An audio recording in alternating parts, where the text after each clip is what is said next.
Callistus Media.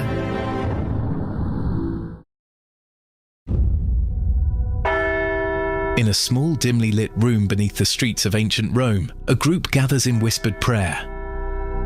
Their leader, a man named Telesphorus, speaks words of encouragement despite knowing that discovery could mean execution. As Bishop of Rome in the 130s CE, he leads a community that exists in the shadows, illegal, periodically persecuted, and regarded with suspicion by the dominant culture. Unlike their modern successors who rule from magnificent palaces and command global attention, these early bishops led a marginalized, occasionally hunted religious minority. Their stories, often ending in martyrdom, reveal a papacy forged in resistance and survival rather than power and privilege. Today, we examine the popes who led the Roman Church during its underground period, from approximately 100 to 313 CE, when Christianity existed as an illegal religion in the Roman Empire. This is the story of the bishops who led a forbidden faith.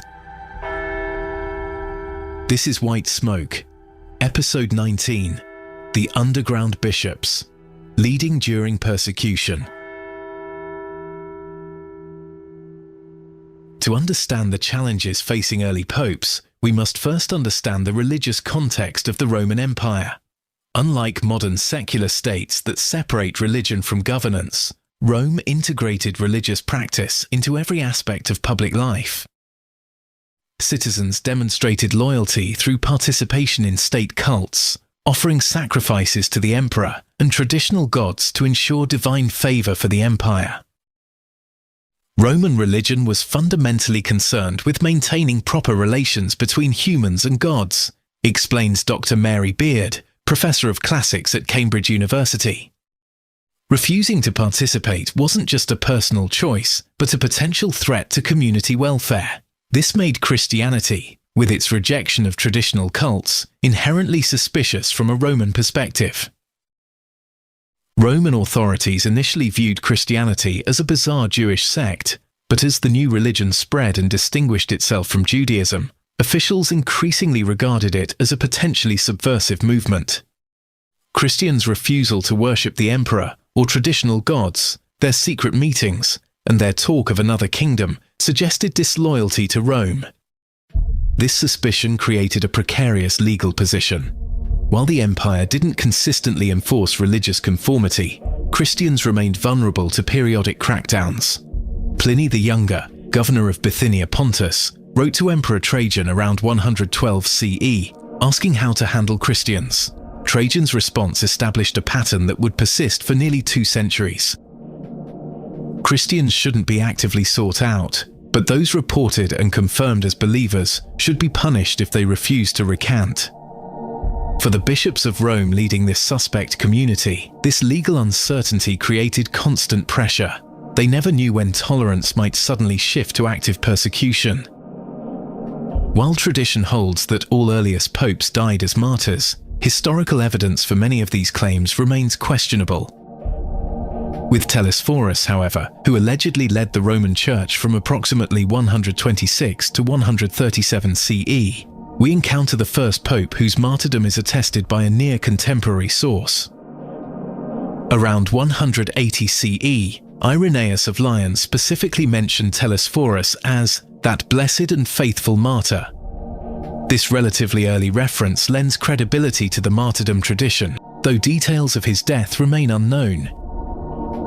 The Liber Pontificalis later claimed Telesphorus was beheaded, but this specific claim appears centuries after the event. Beyond his martyrdom, Telesphorus is credited with several liturgical innovations, including the institution of Christmas Midnight Mass and the Gloria hymn. However, these attributions likely represent later practices retroactively assigned to earlier popes rather than historical innovations. The pattern of attributing later liturgical developments to early popes served an important legitimizing function, notes Dr. Joseph White, Professor of Church History at Catholic University of America.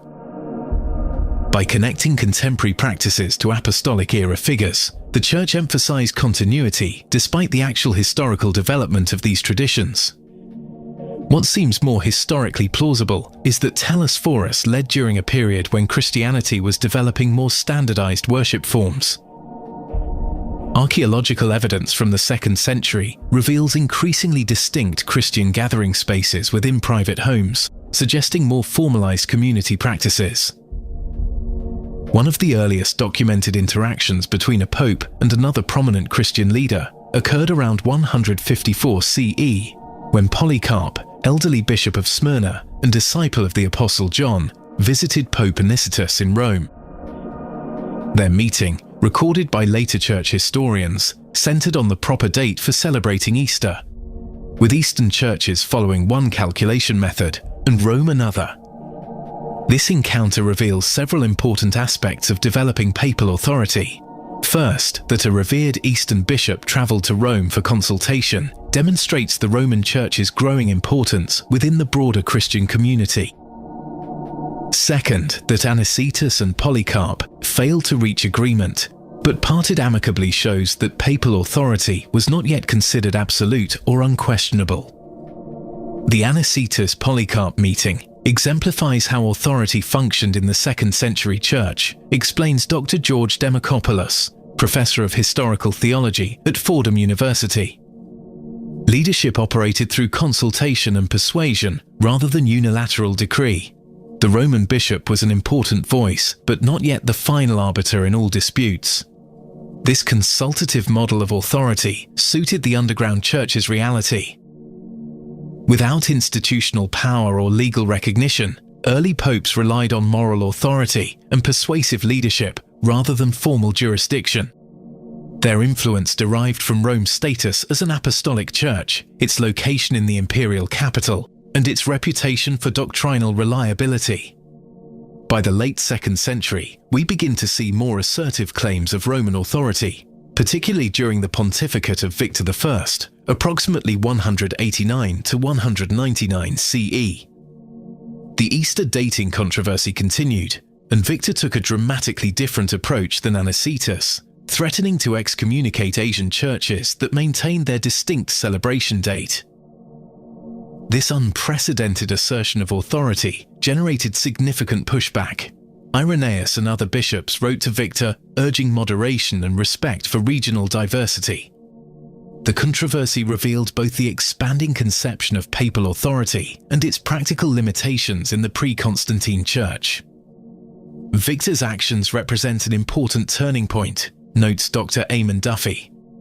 We see for the first time a bishop of Rome claiming authority to dictate practice to other major sees and enforce compliance through communion exclusion. That other bishops successfully urged restraint shows this authority remained contested, but the claim itself marks a significant development. Victor's pontificate coincided with a period of relative peace for Christians under Emperor Commodus, allowing more visible organization and bolder assertions of authority. Archaeological evidence from this period shows Christian communities in Rome establishing more permanent gathering spaces and developing more elaborate administrative structures.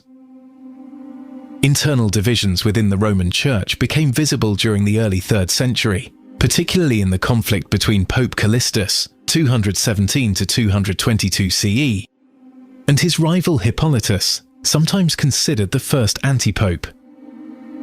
Their dispute centered primarily on approaches to penance and readmission of sinners to the community. Callistus, according to Hippolytus's polemical account, adopted more lenient policies allowing formal reconciliation for Christians who had committed serious sins like adultery or apostasy, denying the faith under persecution. Hippolytus advocated stricter standards and accused Callistus of dangerous laxity. When Callistus was elected pope, Hippolytus apparently established a rival community, creating a schism within the Roman Church. The Callistus-Hippolytus conflict reveals important developments in both papal election and theological authority, explains Dr. Candida Moss. By this period, the papacy had become significant enough that succession disputes could generate rival factions.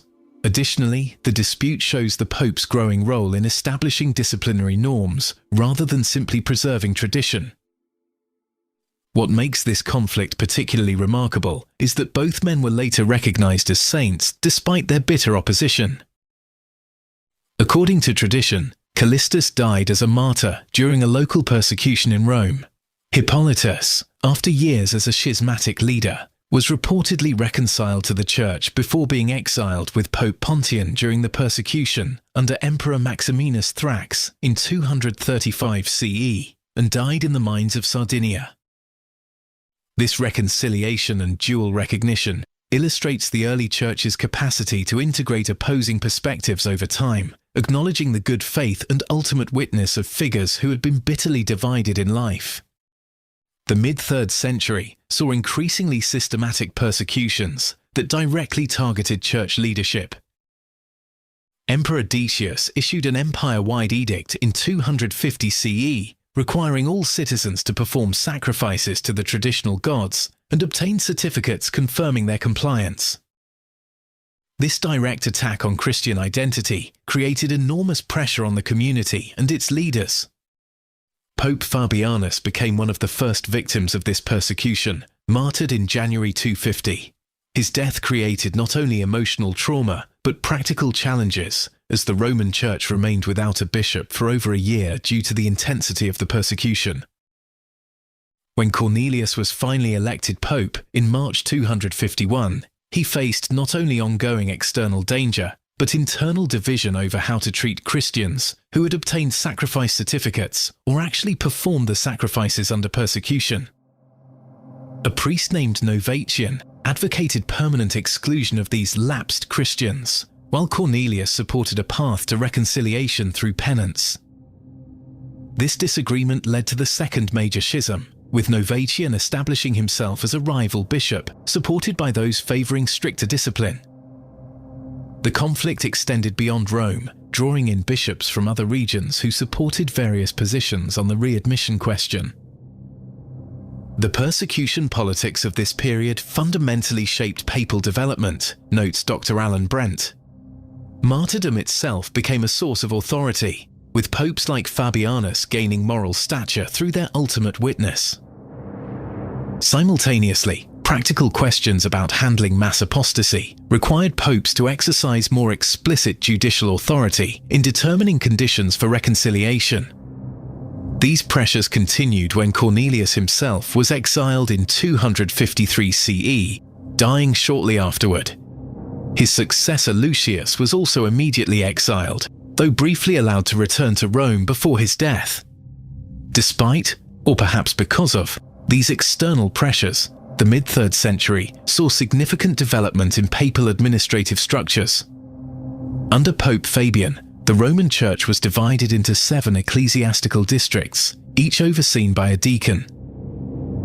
This organization enabled more effective ministry during periods when the bishop might be killed or exiled, creating institutional continuity beyond individual leaders. Additionally, the Roman Church developed more systematic record-keeping and correspondence practices. Letters between Pope Cornelius and Cyprian of Carthage reveal an increasingly formal communication system addressing both theological questions and practical coordination. The Church began maintaining lists of clergy, widows receiving support, and Christians imprisoned for their faith. These administrative developments represented a crucial bureaucratic revolution that enabled institutional survival despite leadership disruption, explains Dr. Kate Cooper. By distributing responsibilities and formalizing procedures, the Roman Church created structures that could withstand the loss of individual leaders during persecution. This organizational development coincided with the Church's growing economic activities. By the mid-3rd century, the Roman Church owned property, operated cemeteries, and administered significant charitable resources. Pope Cornelius noted that the Church supported over 1,500 widows and poor individuals, indicating substantial financial operations requiring administrative oversight.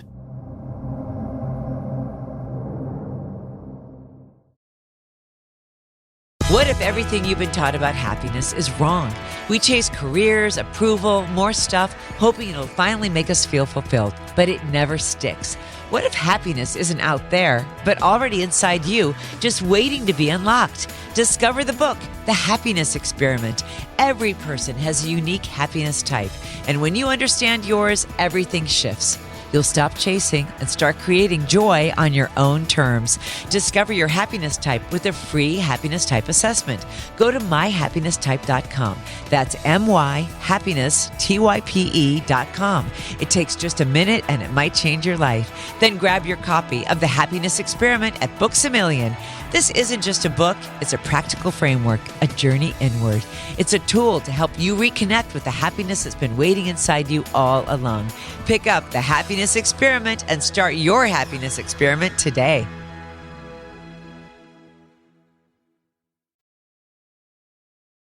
The growing assertion of Roman authority generated significant friction during the pontificate of Stephen I, particularly regarding the validity of baptisms performed by heretical or schismatic groups. Stephen maintained that such baptisms were valid, provided they used the correct formula and need not be repeated when converts entered the Catholic Church. Cyprian of Carthage and many North African and Eastern bishops argued that baptisms outside the Church were invalid and converts must be rebaptized. This dispute illustrates the increasing complexity of papal authority claims. Stephen asserted that his position should prevail based on Rome's preeminence, famously citing the chair of Peter as the basis for his authority.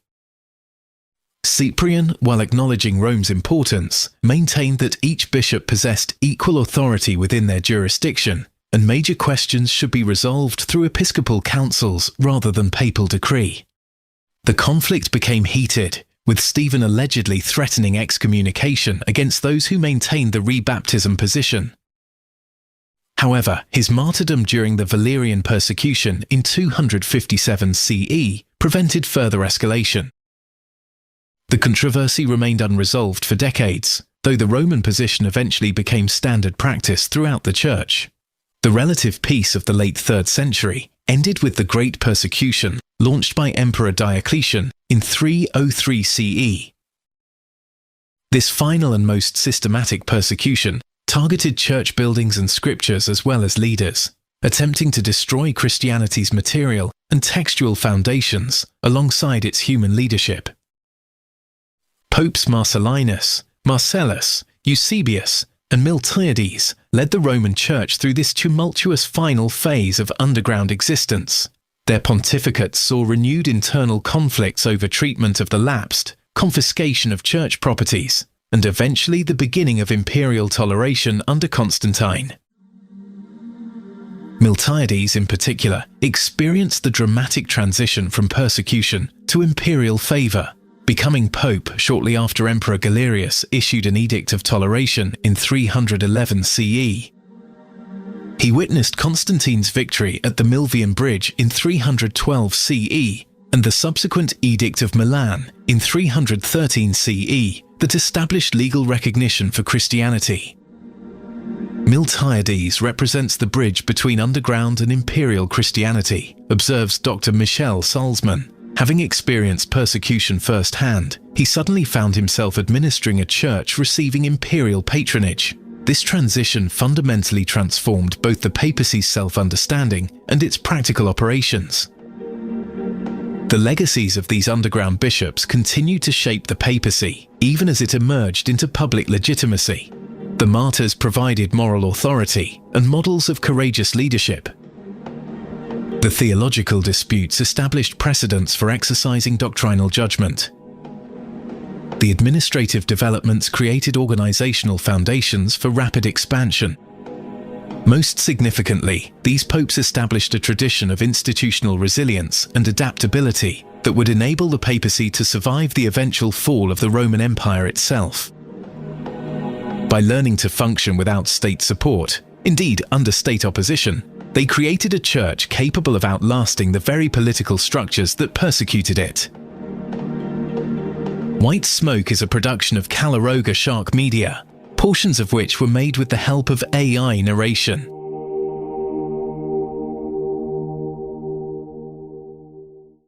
The following is a paid presentation of the Happiness Experiment. I'm so excited to talk to you, Carl. Talk to me, a guy who's had this illustrious business career. What made you decide to write a book on happiness? You could have gone in some of the other directions. Well, actually, I didn't, Donnie. I didn't decide to write a book. Something happened. This happiness experiment happened in real life, in real terms. I had no idea about writing a book, but I saw it working. The experiment was working. My friends and family were getting happier. They're increasing their happiness. And I saw it, so I thought, I need to write about this. And so that's when I got into writing the book. And talk to me about pre-questing. Talk to me what it's about and how it's the foundation of things. Well, it came about through three major things that happened in my life. One, I almost died in a plane crash. If you read the book, you'll find out whether I survived or not. Okay. The other thing that happened was I got a call from my sister in England. She told me her husband was dying. He had 6 months to live. So I flew to England, and she was in my will. And I said, Janet, you're in my will as a bequest, but that's something you need right now. So I'm going to make it a prequest. I'm going to bring that bequest forward and pay it to you now, while you can enjoy it and your husband can fulfill his last wishes. She was overjoyed, burst into tears, of course, and said, oh, this is great. My brother was there at the same time. I said, Barry, since I've done this for my sister, I'm going to bring your bequest forward and make it a prequest. And he said, oh, that's fabulous. Thank you very much. You're very generous. His wife went ballistic. She said, this is too much money. It's wrong. I don't want anything to do with it, and stormed out of the room. So that was a real surprise. Anyhow, she got over it. And the next thing that happened is I looked at my investments. I got a lot of money sitting in investments, not doing anything. It wasn't working for me, wasn't working for my friends. So I said, why don't I use this money for my own success and happiness, and also for my friends, the people that helped me get to be wealthy and successful. And that's what I did. So it's not a one-time thing. This is kind of a lifetime experiment, if you will. Yeah. It turned out that way because I didn't want to just give people money and say, be happy. I said, I want this to enrich your life, be something special. So I'd like you to think about it, plan something, write a happiness plan. They asked, what's a happiness plan? I said, when I get that, I'll give you all the money, and let's see how it works out. So you talk about coaching and grants to reshape and change lives, which is timely given what's going on in the world today. Yeah, and the thing is that it wasn't just about the money, Donnie. The money's important. We love money. It's good to have it. But what really worked with these people was the planning with a happiness coach. They thought about carefully what they wanted to do that's going to enrich their life, make them happier, what things they love, things that they were fascinated with. And they wrote all that down with a happiness coach. They had a plan. And as soon as I got the plan, I said, here's the money, all of it. It's all yours. You don't owe me anything, no strings attached. And they went off and started becoming happier. It's incredible. So the inspiration for this was just your near-death experience? Well, that was part of it, but it was a number of things that happened. First off, I was very, very grateful for the people that had helped me to become successful. And being grateful is terrific, okay? We love that. Yeah. We talk about gratitude and gratitude journaling, all those sort of things. But the real thing is expressing the gratitude, telling somebody how much you care about them, appreciating what they did for you, writing a letter. It doesn't have to be about money. It can be possessions. It can be money. It can be attention. It can be time. It can be knowledge, your wisdom that you share with younger people. But it's what you're doing while you're still alive that counts. When you're dead, it's over. It's such a simple but brilliant point. And how do you think? Let's say play this out that people kind of really buy into this intentional happiness and pre-questing. How does the world become a better place? Let's take this up 10,000 feet. Well, it would be great. Well, the reason I wrote the book is I want this idea to get into the world, so that certainly the wealthy people, they can do the pre-questing, make themselves and their friends and family happier right now while they're still alive. The other thing, I want the book to show how these people planned, thought about their happiness, created a happiness plan, and then worked it and to become happier. And others can learn from their experiences, reading their plans and then doing the same thing. And in the back of my book, there's a workbook which goes through that step by step and a plan to increase your happiness. How do we get this into the workplace, into schools, and kind of really, to your point, get this in there? That would be lovely. If it went into the schools, and I think in high schools, this would be a really good subject to put on the curriculum. What is happiness? How do you achieve happiness? What's it all about? What is happiness? It's a great question. You have to read my book. But in short, emotion, we all know what happiness is. It's feeling good. It's joyful. It's exhilaration. It's loving life. So it is a feeling. But it's also a mindset. You have to think that I deserve happiness. Yeah. I want to be happy. I'm taking my happiness seriously. So it's heart and mind, not just one or the other. So it's that combination. But really, I give a whole chapter in the book on what is happiness, and it's a great chapter. You'll love the book. Now, a lot of people, I cannot wait to read it. I'm so excited. I'm like just turned on listening to you. A lot of people equate happiness to financial success and things. And what am I going to learn in the book about that? Well, money is important. Okay, let's get that off the table. But it's not going to buy you happiness. The good use of money is really important. How you do it, but it's the mindset. It's the pursuit of happiness that counts. Taking your happiness seriously. Wanting what you want, and what you want is important. Your dreams, your purposes in life, what you want to achieve in your career, what you want to with your family, what you want to achieve, the purposes all around, and what you value. Are you pursuing those values? Are you living those values? This is what it's all about. Money helps, but it's all those other spiritual things, if you like, psychological things that are really the root of happiness. And as we all know, some people are very rich and they're very unhappy. And there's a lot of people. That are really happy. I would say money can solve problems, but it can't buy you happiness. But you certainly can throw it at problems. But that's about the extent of it. So let's play this out. How does right now the world could use this more than ever? So let's say if I just did this fantasy and said, okay, everybody's gonna do this pre-quest. Everybody's going to do the happiness planning. How does the world look different? Well, as you know, Donnie, when you're happy, your family tends to be happy. Your friends are happier. And happiness ripples, it spreads. And if this idea gets into the world, which I'm working very hard to do, get it into the world, talking to you, because you're going to buy lots of these books and you're going to tell all your friends about it, right? Yes, I am. Yes, I am. If this goes, it spreads. It ripples. It doesn't stay just with you. It goes down to your family, to your friends, and to your community. And if a lot of wealthy people did this, and it's not just about wealth, it's possessions, it's time, it's love, it's wisdom that we can share with others while we're still alive, here and now. And if that gets into the world, and there's a lot of people start doing this, then the happiness level in the world will increase little by little, and I'd be very happy about that. Mr. Barney, it's been inspirational talking to you. I am going to get this book immediately. I can recommend it just based on what we've talked about to anybody, because we all could use a little happiness. I appreciate you taking the time. Happy to be here. Thanks, Donnie. From the creators of Palace Intrigue, a new chapter in royal history begins. William and Kate's wedding captures the world's attention, but royal life isn't as perfect as it seems. Tensions rise as Harry meets Meghan, sparking a divide that will shake the monarchy to its core.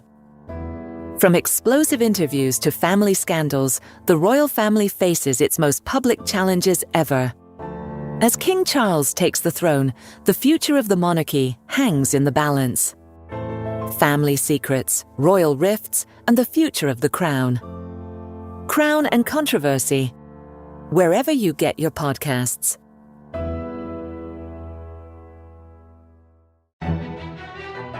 There's always something brewing behind palace walls, whether it's Prince Harry and Meghan Markle making headlines from afar, or Prince William and Princess Catherine quietly preparing for the future throne. I'm Mark Francis, and on Palace Intrigue, we cover every twist, turn, whisper, and wink. From royal drama to daily gossip, follow Palace Intrigue wherever you get your podcasts.